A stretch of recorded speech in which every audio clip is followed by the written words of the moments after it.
Well, thank you to every single one of you coin lickers out there. It is I, Lance Goolsby, the guy who should probably be institutionalized for the amount of metal he's placed in his mouth after digging it up out of the ground. I'm coming to you live from the GDA. There is another studios all the way in Schweinfurt, Germany, where I live. You can see behind me, if you're watching on the live stream, this room is packed. We're renovating the house, and it is just all crazy. I want to give a big shout out to Robert Hope, Wayne Peterson, Chuck Smalley, Anthony Davis, T.G. Copperfield, one of the greatest musicians who's currently watching, Laura Higgins, one of my all-time best fans, and from everyone, from me and Detecting Cal, thank you so much for tuning in. I'm going to put him back up here. This is the Global Detection Adventures. I'm so happy that you decided to come on this journey with me, this journey that I call Global Detection Adventures, where we're going to travel around and talk to all kinds of people who are into our favorite hobby, metal detecting. And this week we got a really special guest with Wayne Peterson from the Worldwide Association of Treasure Seekers. I believe that is how it is actually done. Wayne Peterson is the president in the state of Colorado. Thank you for coming on to the show, Wayne. How are you doing? Oh, doing super fantastic. You sound really excited. Oh, every day. What's going on in your neck of the woods all the way up there in the Mile High State? Which Mile High State now has a dual meaning, so yeah. It's cold. It's about 24 degrees out, no signs of snow. And let me look out the window real quick. Yeah, not a cloud in the sky. That's a good thing. Yeah, that's actually a really good thing. Lived up there in Fort Collins for a while, so I know exactly how cold it can get. So up in Colorado, we were dealing with about a yard of snow, a yard deep, about 3 feet deep each winter. About December, January, I'd have to go out there with the John Deere and actually plow everything off our driveway. Since we were the only ones in our neck of the woods that actually had a John Deere that big, I ended up having to do the entire road because it was a dead-end street. So none of the city actually came out to do it. So, 18-year-old me was not liking life in Colorado in December, January. Well, I'm older than that, and that's why I have 2 kids and 2 snowblowers, and they love to grab them and go. Yeah, I wish I still had mine living at home. We just moved into this house, and we're outside of the place where it doesn't snow, and now we're in the snow zone. So we'll see how it goes. But we got a good city takes care of everything around here pretty well. So as far as detecting, how's it been going for you? I think last time we had you on was about a year ago now. And how's the detecting been going for you? Oh, it was an awesome summer with metal detecting and fishing and getting out and enjoying and camping and going to different gem and mineral shows, participating in a few, and everything else. It's been an awesome year. Yeah, I'm glad you were able to get out there. Now, you guys, I'm not entirely sure where you are in the Colorado, but I think you're part of the Westward Trail was near where you are at. Am I correct in remembering that? We're on the southwest corner of the state. It's down by Durango. We got the Animas River, so we're 50 miles south of Silverton and about 60 miles from Ouray. It's the nice part of the country, I guess. Yeah. Yeah. So that was part of the right down there is where part of the Westward Trail was coming through. So you do have a lot of settlements that were set up right during that initial push. Just like right. Silverton, Colorado, I believe, was originally early or mid-1800 settlement. Yeah, there was a 1800 settlement, and they got gold and silver. They actually trucked this gold and silver from Silverton down to Durango because they couldn't get the furnaces to work up there for smelting, so they ran it down by train, and that's why they put the train here to bring it down, and they ran it here to Durango. And they had a smelter down here.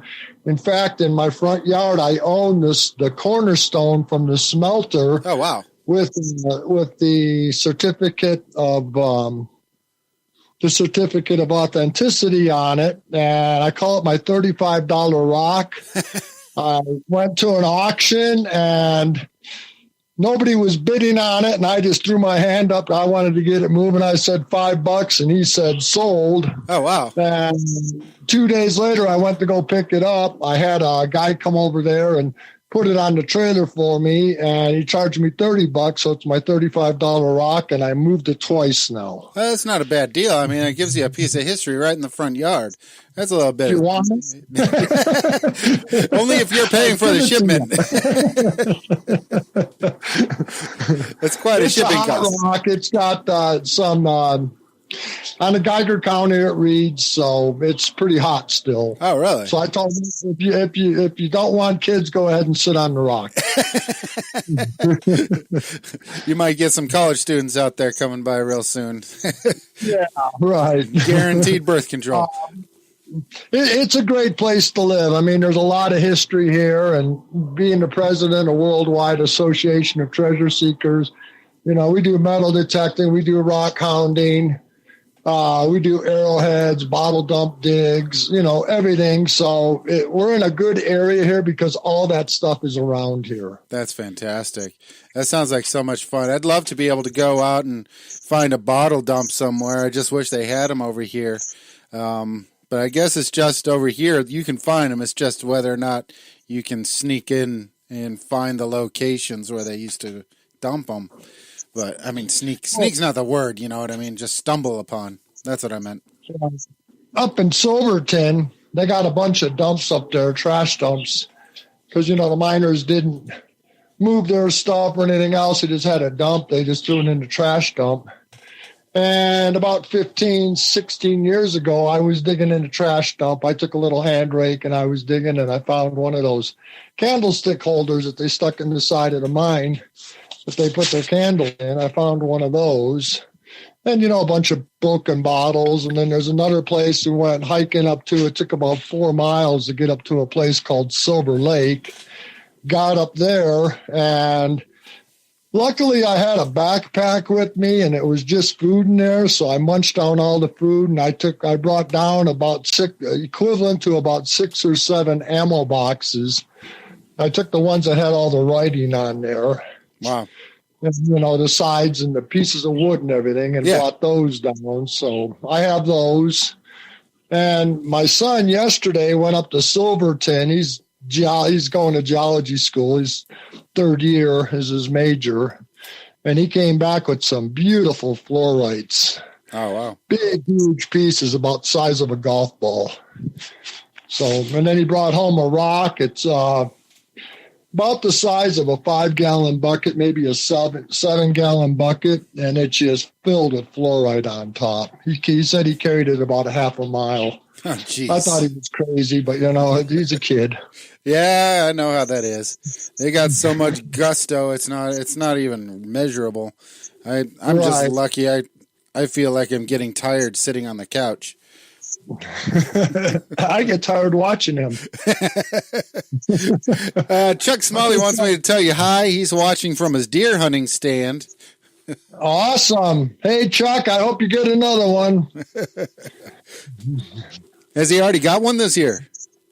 He posted some pictures. I don't know if it was one of his or not, but yeah, he posted some pictures of some really nice meat for the table. That's what I call it. Oh, so. Yeah, that's fantastic. Yeah, I haven't been able to get out since I've been over here. Went out, used to go bird hunting over in the States quite a bit, but over here, haven't been able to do anything. The hunting licenses over here are just way too expensive, and I'm too cheap to actually pay $2,000+ to get a hunting license. So, well, you got to come over to the States here, and it'll cost you like $250 for an out-of-stater. I know. You could stand in my front yard because I got about 30 deer every day in my front yard. Well, I can honestly say that I can honestly say we're doing pretty good without a hunting license. My wife hit a deer last week, so. Oh, there you go. And Chuck says he's working on it. Expensive deer, wasn't it? Yeah, it was. Yeah, the car's still in the shop, so we'll see. Yeah, that's what I said. Awful expensive. Yeah, it can be. Thank God for insurance. That's all I can say. I mean, Right. it's not her fault. The deer just suddenly changed direction as it was crossing the road. Well, they always do that. Yeah.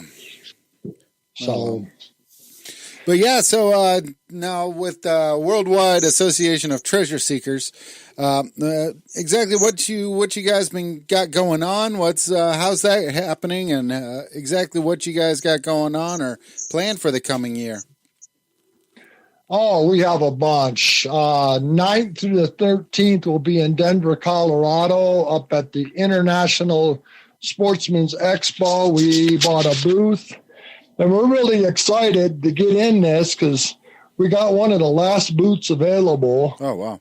We were able to get a corner booth, which is very much needed because we got a hold of Garrett, and Garrett is sending out special for us, Nugget Noggin. I'm sure everybody's heard of him. If not, look him up. He's an awesome kid.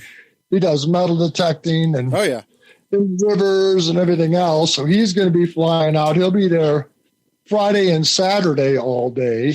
Oh, that's super. And Wednesday, Gypsy, Zero Discrimination, she's flying out. She'll be there Thursday, Friday, Saturday, and Sunday at the show.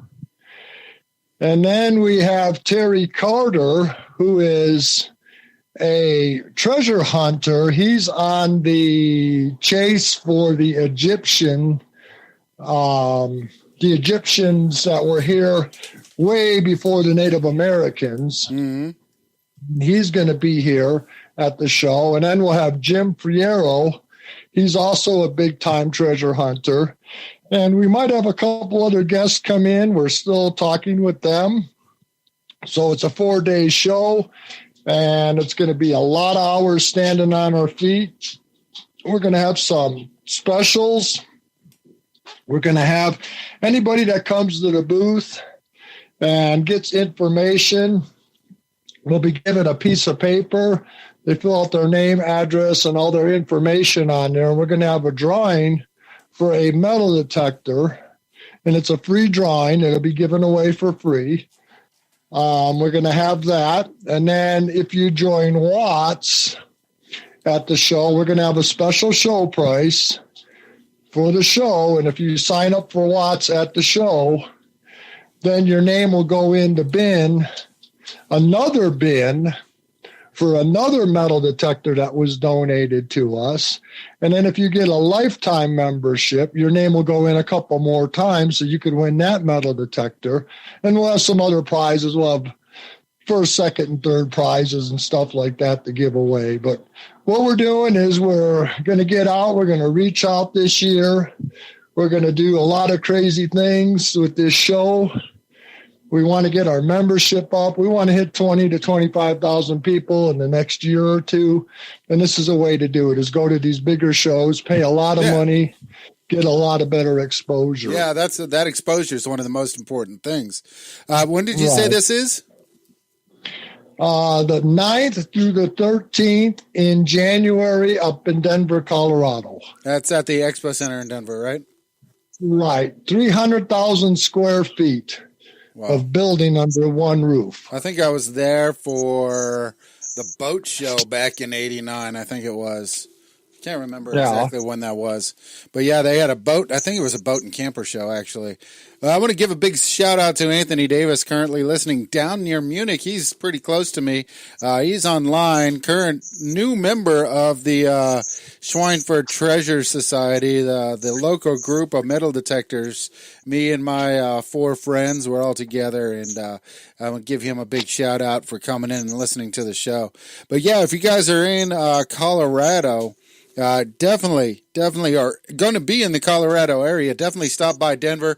This sounds like something that's going to be really fun if you're an outdoor kind of person or a sportsman at all. The Denver Expo Center is amazingly huge, and there's going to be a lot of stuff, including the WWATS team is going to be out there. Make sure you see them on the 9th through the 13th. Now, can they check any information on that on your website? Sorry, ran out of breath there. They could just look it up. They could look it up on the website for It's under our WATS, on our Facebook. We haven't gotten it. We have some issues with our webmaster, so we're trying to take over our web page and everything, and we're still working on that. There's a lot of fine details we're working on, but it is on our Facebook page. Okay. And it's also on my personal page. It's Wayne Peterson. You could look it up on there. I post stuff on there all the time.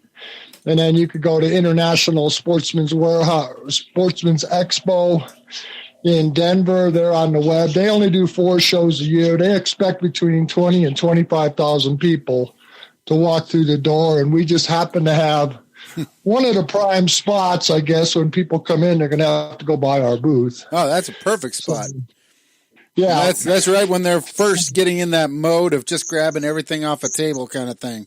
So you're definitely going to get people grabbing stuff off the table.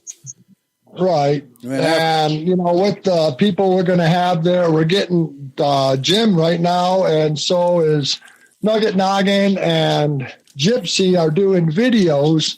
So we'll be posting those on our website on Facebook so people could see those and see what's going to happen. But if you want a brand new motorhome, you want a camper, you want a tent, you want a sleeping bag, you want a digging shovel, whatever, I'm sure it's all going to be at this show. Yeah, definitely will be. That sounds like something that I'd really have a blast going into. I love these sportsman expos. Now, Worldwide Association of Treasure Seekers. I always get tongue-tied when I start saying that. Now, is that the only thing that you guys got coming up? Now, I know you guys also do like metal detecting rallies, and you have gold shows and all kinds of other stuff, rendezvous. What else you got coming up? Is there anything in the pipeline coming out, or do you got anything that you might be able to tell us about in the near future? I'm booked all summer. That's January. February, I believe it's the 3rd through the 9th. I'm going over to Quartzsite, Arizona.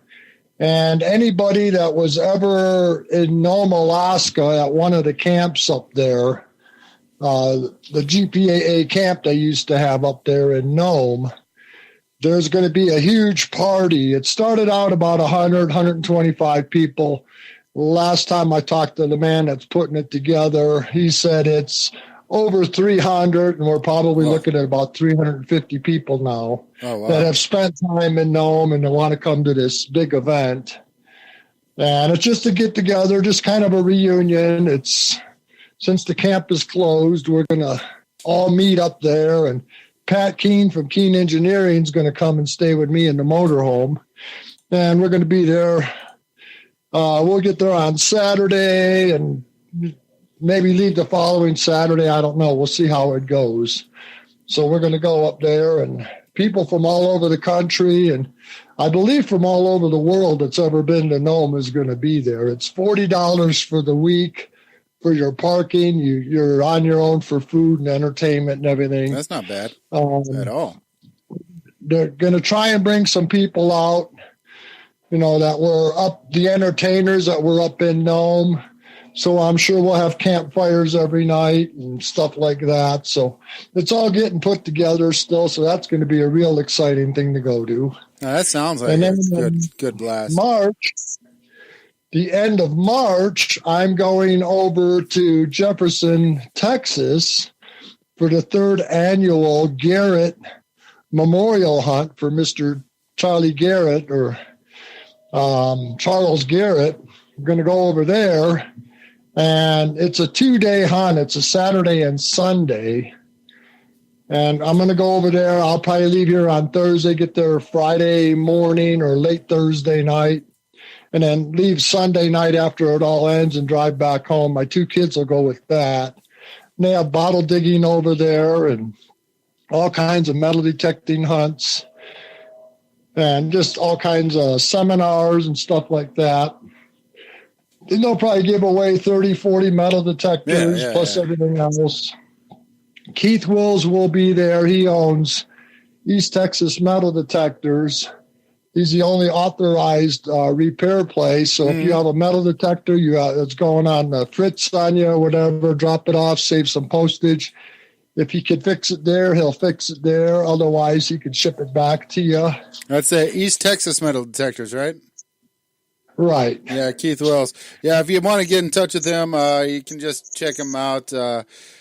Keith Wills, kwills@etex.net is his email address, or brokendetector.com. Check him out. Right. And he's awesome. I mean, he took, I had a white 6000 that a friend of mine had passed away a few years back, and his wife gave me a bunch of equipment. It was missing the coil and the shaft, and I gave it to him. I got the box and everything and all the original instructions. Keith took it and he dialed it in for me, and it works awesome. So he's very reasonable on his pricing and really quick on getting it out. So your downtime is a minimal if he has the parts in stock. The only thing he doesn't do is mine lab, but he does everybody else's metal detectors. Yeah, in fact, I think he's the only one authorized in the United States to repair every one of them but mine lab. Right. And what the thing is when, let's say, Garrett or White's or any of those are discontinuing a line, Keith gets on the phone and calls them up and says, okay, I'll buy all your dead stock and all your repair manuals and factory manuals. So he purchases it and he puts it in, and this way he has it. And there's occasion the factory will call him up and say, hey, Keith, can you scan this page for us? Or we need this part. Can we buy this part from you? Do you still have this part? Yeah. And he's probably got 2,000 to 3,000 metal detector carcasses there that he could pull parts out of any time. So he's got such a business over there. I wish I was more into electronics and had about 16,000 square feet of space to put all this in, because that's about what you need the way he's got it all stacked up in there. So yeah. So that's March. Yeah. I mean, you sound like you're extremely busy. Yeah. So that's March 29th through the 31st in Jefferson, Texas. That's everybody's favorite. That's the Garrett Memorial Hunt. Yeah, I know a lot of people that are going to be going to that this year. In fact, one of the guys' name is Garrett, but he's not that guy. But anyway, yeah. So definitely check that out. Well, have them stop by the Watts booth. We'll have sign-ups there also and Watts information. And it looks like Garrett wants me to bring out the gold panning again, so I'll bring out the big gold panning tub and set that up, and the kids love it. And then we do an Easter egg hunt for the kids. We take Easter eggs, put a little piece of paper in there, and then they come back to our booth and they hand it in and they win a prize. Oh, and we plant those all over the property for the kids. All right. Well, I'm going to come do the egg hunt, so I'll see you there for that. And then April, let's see what's in April. Nothing majorly scheduled in April. May, there's a Gem and Mineral Show that I'll be attending as a spectator. I won't be setting up a booth. June, my daughter graduates high school, finally. Congratulations. Yeah, and then we got Father's Day, and the weekend after Father's Day, we have our big hunt over here in Mancos, Colorado again. This will be our 5th year on the property. And we figured out the other day the hunts we're going to do. We're going to do a nickel hunt, where it's all going to be nickels. It's going to be buffalo nickels, flying V's, whatever they call them, and newer nickels. The newer nickels will be stamped and color-coded for prizes. Oh, wow. And we're going to have, I'm shooting for 75 to 100 prizes to go out on that one. So we'll be posting that information here real soon. We're just kind of getting through it and finishing it up. And then we're going to have a gold hunt. There'll be tokens in the field for gold nuggets and gold coins. And every 2 people that enter, we're going to throw another gold coin or gold nugget in. Oh. So the more people we get out there, the more gold nuggets or gold coins will be out there. Oh, wow. And then let's go back to Friday. It's a 3-day deal that we do here because we have the facilities. Mm-hmm. On Friday, right after breakfast, after camp serves breakfast, we're all going to take off and go down to the river about 7 miles away. We're going to set up a dredge. We're going to set up a couple high bankers, sluice boxes, whatever people want that we have. We're going to set it up. And we're going to have a day gold prospecting with Nugget Brain. So all the gold that's found, I don't want any of it. Whatever you find or whatever we split up will be everybody else's to take. I don't even want a piece of gold out of it. It'd be nice if everybody wanted to give it to me, but not necessary. So we'll have a 4-inch dredge down there and probably a 2.5, a couple high bankers, stuff like that. We'll bring out a gold cube and set it up so we can process the material as we go. And it'll just be a day of gold prospecting. We haven't done that yet, so we figured we'd do it this year. We've gone down, we've sent people down prospecting and everything, but we just want everybody the opportunity to see what Watts really likes to do. And then we have the property has 36 acres, and there's pounds and pounds of stuff already out there prior to us burying stuff. And then there's stuff that's buried out there. There's one cache that we buried in an area. And if anybody finds it, you're going to have what matters with the current price of everything is about $350. There's some gold nuggets, some turquoise nuggets in there, huge turquoise nuggets, whole bunch of coins. All kinds of stuff. I don't even remember what we put in there now because we planted it last year and nobody found it. And then there's a scavenger hunt. There's 2 Secrets cans. If anybody knows what a Secrets can is, it's a little metal tin. Yeah, it's like a cough lozenge. Right. Mm-hmm. And they're out there. They're all sealed with a special tape, and I have my initials on there to see if anybody's got into it. And if you find one of those, you bring it up. You could have your choice of door number 1, door number 2, or door number 3, which are boxes. You can either trade it in or keep what you have. And one year we had a metal detector in there. We put all kinds of prizes in there. So you could either keep it or trade it. And then we auction off what we found. Or if they don't want the box, we auction it off, and all the money goes to the camp to help support the camp because it's a private, it's owned by our church, and they don't have a lot of funds coming in, so we try to help fund the church that way. Yeah, and camp. Yeah, that's definitely a good, nice thing to do for the church. Definitely shows them give back to the church, which gives to a lot of people to begin with.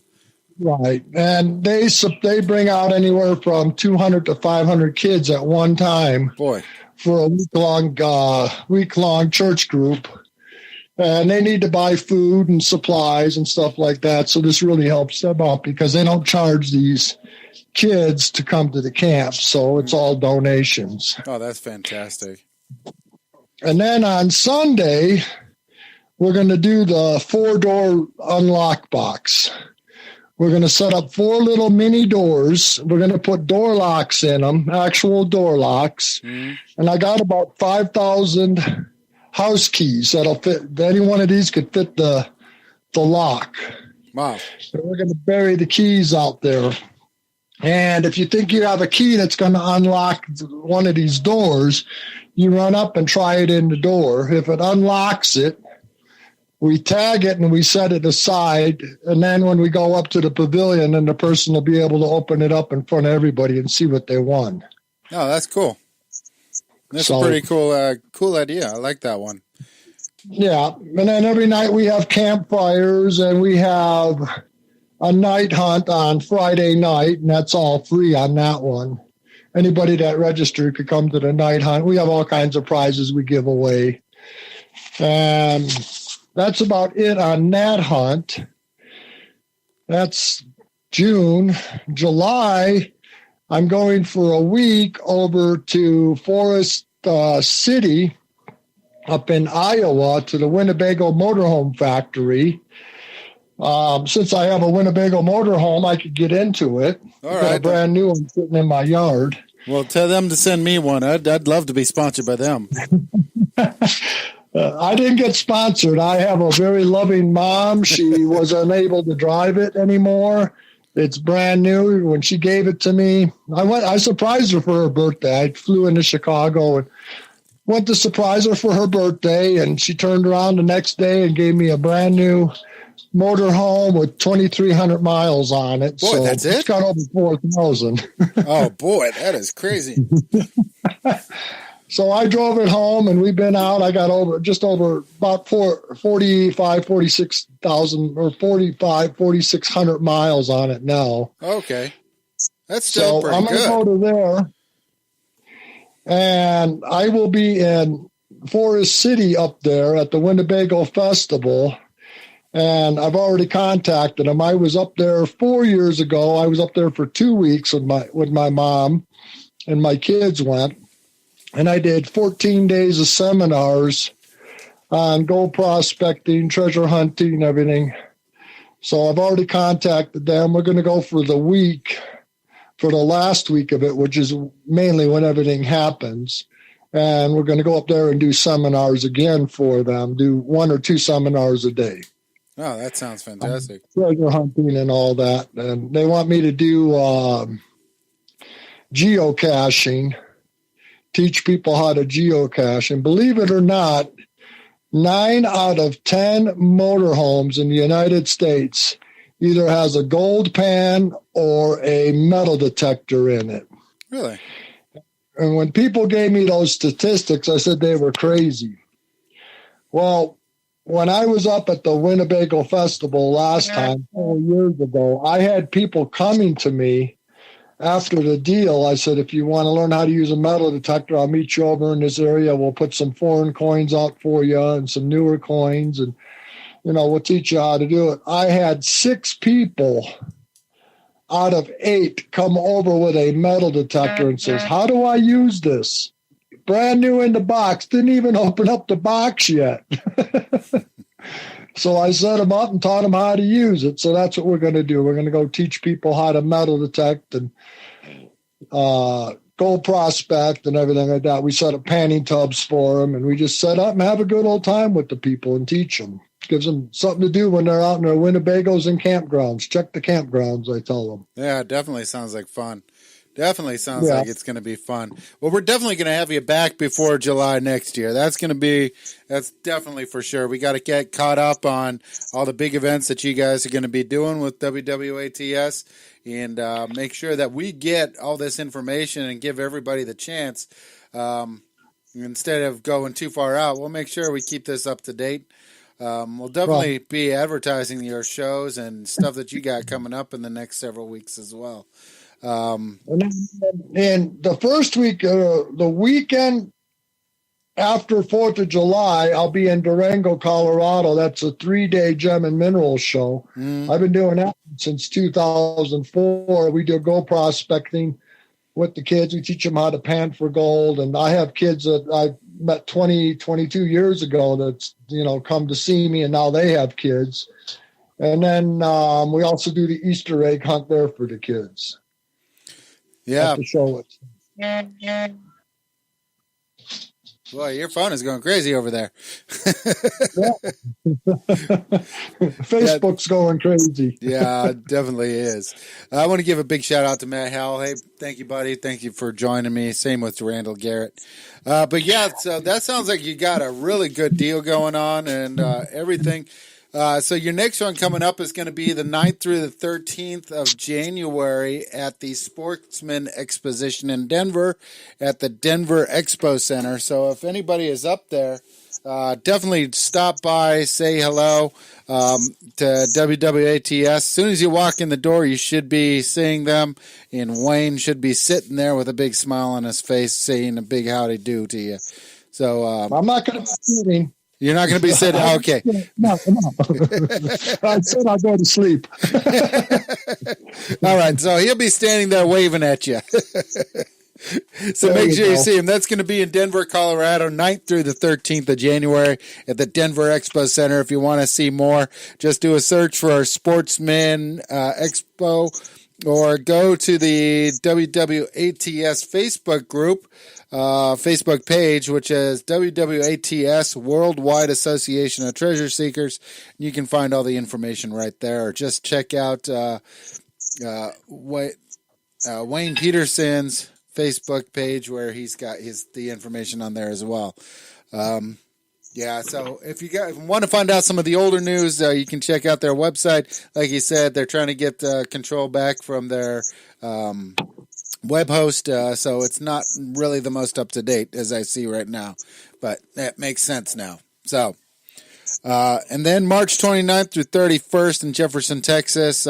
Keep an eye out for Wayne Peterson there for the Garrett Memorial Metal Detecting Hunt. That's going to be out there. Those are going to be two big shows, definitely worth the stop by. If you're into outdoor activities, Colorado is definitely the place to go. I know that place is, what'd you say it was, 30,000 square feet of Under one roof. all under one roof, so it is covered, and there is all kinds of hunting, fishing, boating, outdoor activities that you might want, including prepper and everything else. So make sure you go check these people out. There's some great things to be seen at these events. And metal detectors, I know, will be out there in force. So definitely check out the Sportsman Exposition in Denver, Colorado. Exactly. Wayne, I think we're coming to an end on this show. I want to thank you so much for coming on. Like I said, if you guys need more information on Wayne Peterson, make sure you head on over to the WWATS website. That's www.ats.org.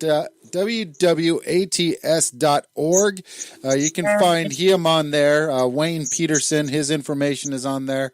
Or you can find any president located in any state that you happen to live in or nearby where you live. All their information is right on there. And just find out how you can join the WWATS team. So, Wayne, thank you so much for coming on. I love having you on because I'm kind of do miss Colorado, one of my favorite states to live in, minus the snow. Well, come on over anytime, and you got a place to stay, and I'll definitely take you up to one of the gold claims, and you could do some prospecting, metal detecting, or whatever up there. That sounds like so much fun. Well, one of these days, I'm hoping to be able to get back to an event over there in the U.S. and actually do some live podcasting in front of everybody. So maybe I'll hold you up to it and come by and swing by your neck of the woods and just bug you. I think that's all I can say. It's just, I'll come bug you.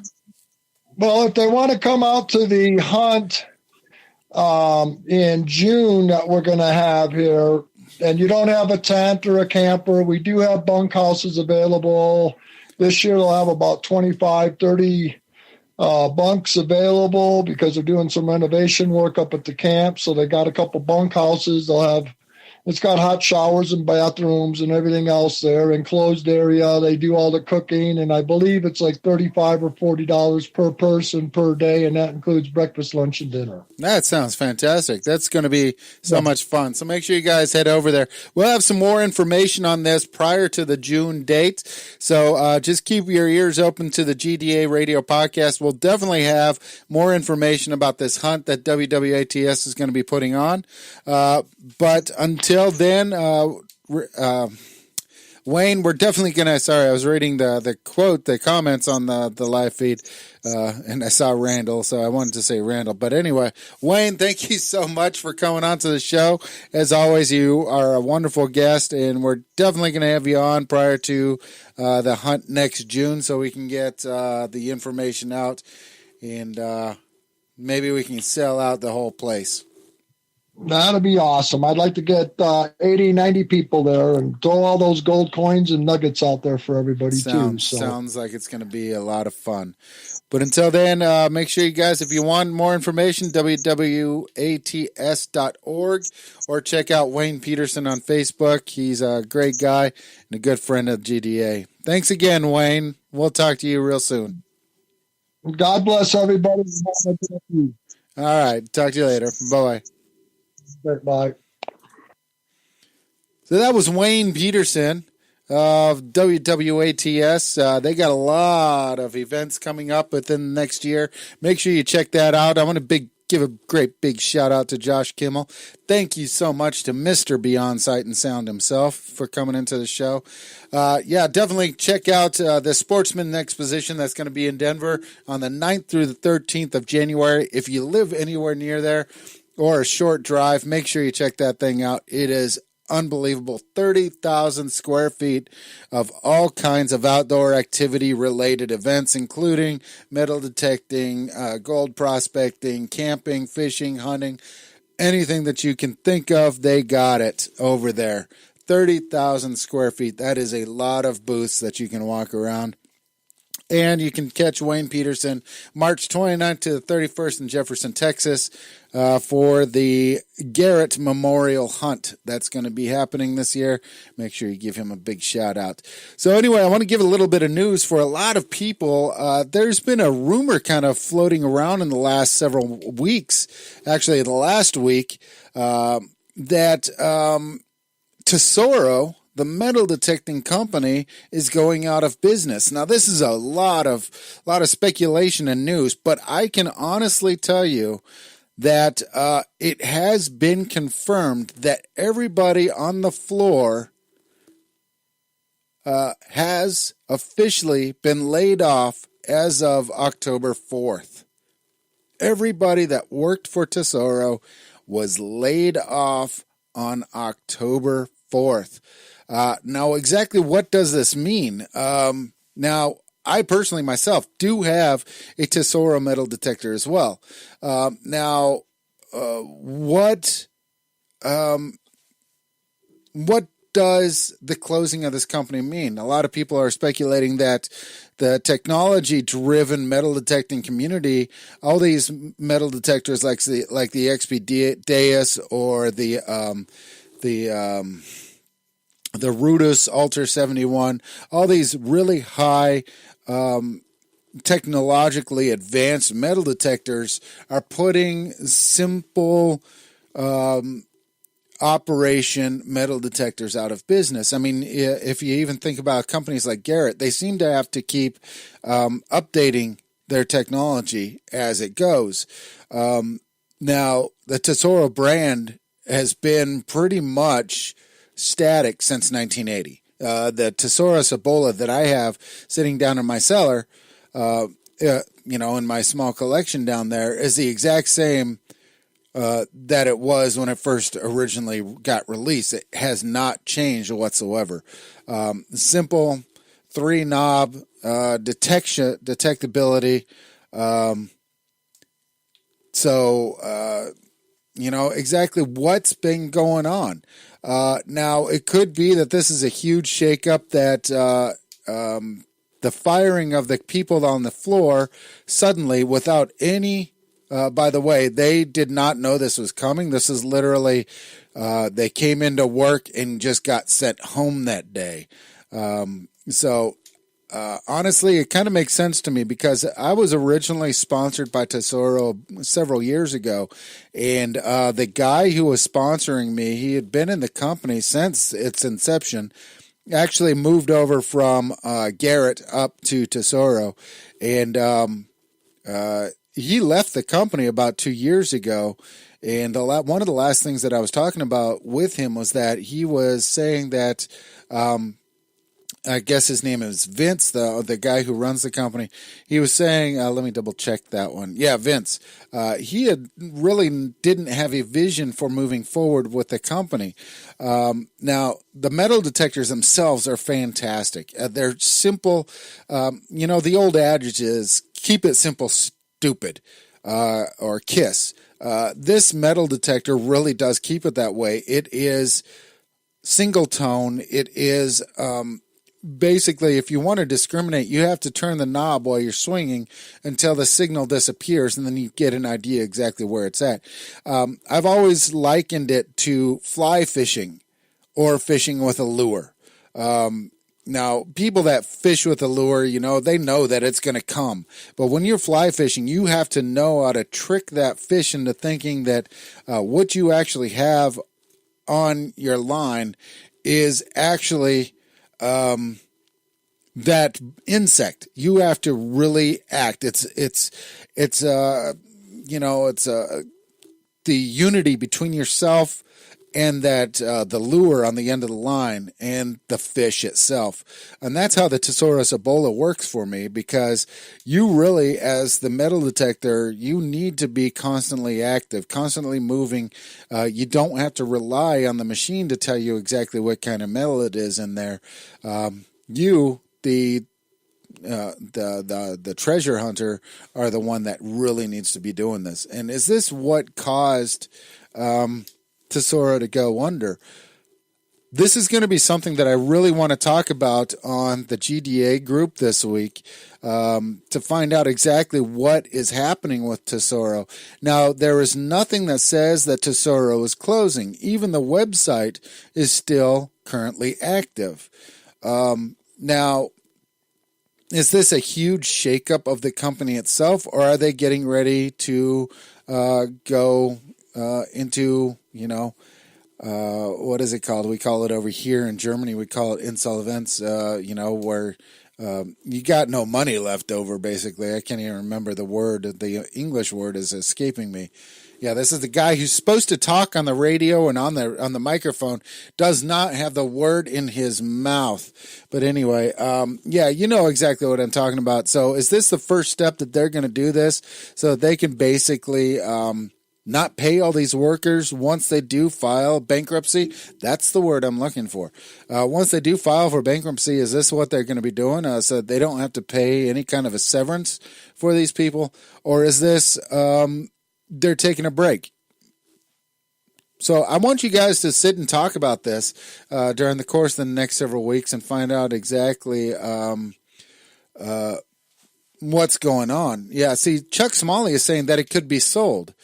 Now, that does make sense to me as well, because if they had sold it to another company, the other company is basically a hostile takeover kind of situation. They would get rid of the people that are on the floor and then bring in a brand new set of people. And that does make sense to me as well. But let's thank you, Wayne. I finally figured it out. You rock. But yeah, we need to figure out exactly what's going on with this. I'd hate to see a company like this go under just because they're not as technologically advanced as everything else. They're high-end quality machines that are just not, the digital, they're the digital thing. Matt Howell says they've done this before, which kind of surprises me. So is this a shakeup? Is this a reorganization? Is this a let's start over from the beginning? I'd love to see exactly what's going on. One of the things that we ask everybody to do each and every single week on the Global Detection Adventures Facebook group is to give us an idea of some of the things that you've done. This week, we wanted to find your favorite coin spills. Brandon Torres, he actually gave us a really beautiful looking spill.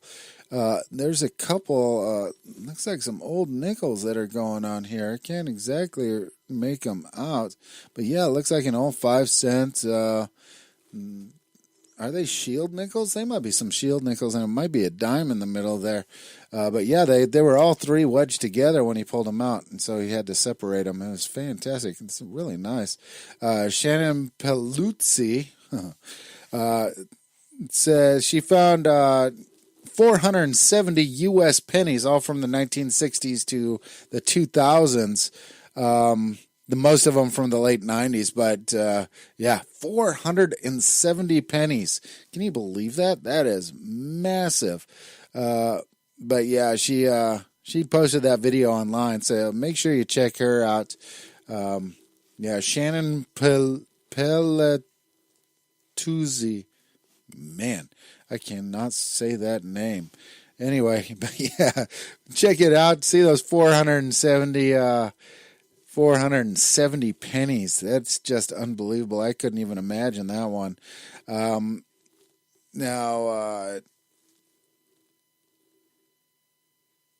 Now, 42, one of our moderators, she found 206 coins totaling, coming to a total of about $9, or so yeah, that's 206 coins, leading to about $9 Australian. That's just unbelievable. I'm lucky when I find 2 coins near each other. I couldn't even imagine what finding a spill is like. Oh, just unbelievable. But anyway, I want to give you guys a big thank you for all the subscribers that are listening to this on iTunes or on Spreaker or on any of the other places that we upload this to. We definitely love having every single one of you helping us out. Now, there are 2 ways that you can really, really help us out. Wherever you download or listen to this podcast, make sure you head on over to leave Wayne Peterson, the 470 pennies might be enough to pay for the batteries. That's very true. That's very true. But wherever you download this podcast, make sure you head on over there, leave us a comment, leave us a rating, help us out. Now, it's hard for metal detectors to get up into the rankings, and between myself and all these other ones like Detect America or, our good friends over at Beyond Sight and Sound, Josh Kimmel, make sure you leave us ratings and comments on there. It helps boost our notoriety on iTunes or wherever you listen, and it helps bring us up higher in the ratings. And the reason for this is it helps us reach a larger audience. The larger we have of an audience, the more content we can constantly keep feeding to you guys and get better and better guests. This isn't for our egos. This is for the entertainment that we're able to give to you guys. So we ask, make sure you head on over there, give us a big thumbs up, give us a comment on there, and iTunes will see that people are doing this for us, and it will really help us out. And the other way that you can help us out or help this podcast out, it costs me about $200 a year to host this, and I'm constantly trying to upgrade any of the equipment that's in this to give you the best audio quality and the best sound possible. If you guys want to make any kind of donations, we have a PayPal account just for this podcast. If you want to make any kind of a donation, if it's 50 cents up to $500, we will take anything, and it will only ever be used for this podcast right here. Nothing else, and I promise you that. It'll only be for upgrading and making this a better show for each and every one of you to listen to. And the way you can make a donation is just to send us a PayPal donation of whatever you want to Mordfilm, MORDFILM,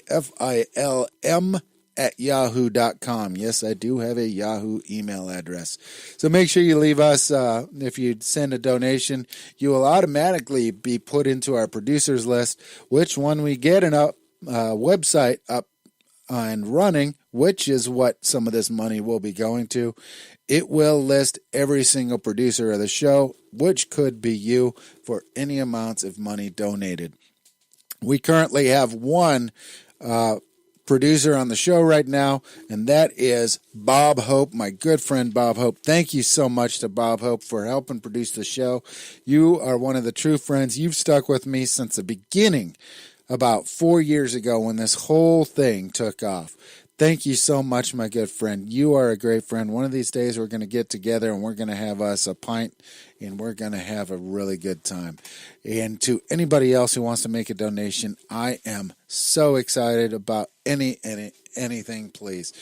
So make sure that you Do the same for any of the other podcasts for metal detecting. Let's keep these things running. I want to give a big shout out to Patrick White and Ed Marvin. Thank you guys for joining in. You guys rock. You guys are the best. But that's going to do it for me this week. Make sure you guys head on over to Instagram. The Instagram account is Global Detection Adventures, all one word. And if you're posting photos on Instagram, make sure you use the hashtag GDA pod, P-O-D, and it'll post on our site, and it'll really help us reach out and help you guys reach out to a little bit more as well.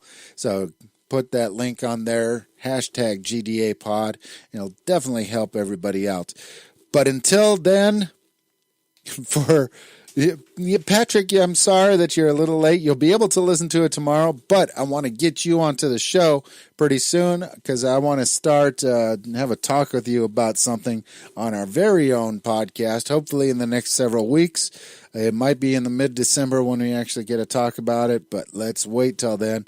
Until then, my name is Lance Goolsby, the king of the coin lickers, the one, like I said, who should probably be institutionalized for the amount of metal he sticks into his mouth after digging it up out of the ground.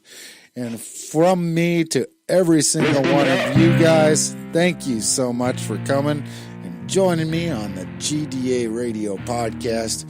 This is an adventure I love. Until next time, we'll see you guys out on the field. Let's dig it up, y'all.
This is a production of the GDA Radio Podcast.